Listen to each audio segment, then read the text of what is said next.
Jina langu ni mchungaji Daniel Nelson Kikoma, mchungaji wa kanisa la Moraviani na ni mkuu wa chuo cha Biblia Lusangi Seminari hapa Sikonge. Nishukuru kwanza kwa mradi mzuri ulioletwa na kuratibiwa na kuongozwa na kanisa letu la KKKT katika mradi wa hapana marefu yasio na mwisho. Na mradi huu umeenea katika sehemu kubwa ya nchi yetu, mikoa minne Tanzania bara na kule Zanzibar yote. Ni jambo jema sana, kwa sababu ni ndoto yetu kuona kwamba serikali yetu inajaribu kulinda jamii yake na hasa watoto, kuwatengenezea mazingira mazuri. Moja kwa moja naweza nikaenda kwenye kusudi la mradi huu. Kusudi ni zuri sana. Ni kweli kabisa katika sheria ya ndoa ya mwaka 1971 ililinda vizuri sana mambo yanayohusu ndoa.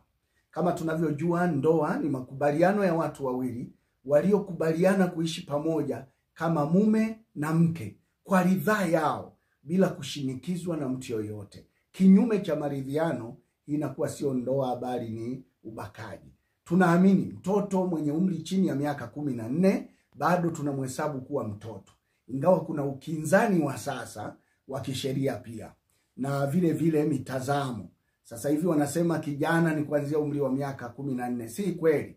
Mtoto wa miaka 14 wa kike au wa kiume bado hana maamuzi yakinifu na hana upevu ama umri pevu katika kusimamia misingi ya maamuzi yake vizuri.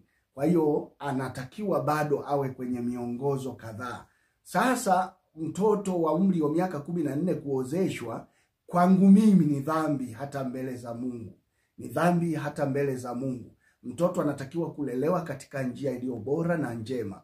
Binti mwenye maamuzi mazuri na kijana mwenye maamuzi mazuri at least ilikadiriwa awe na umri wa miaka 18.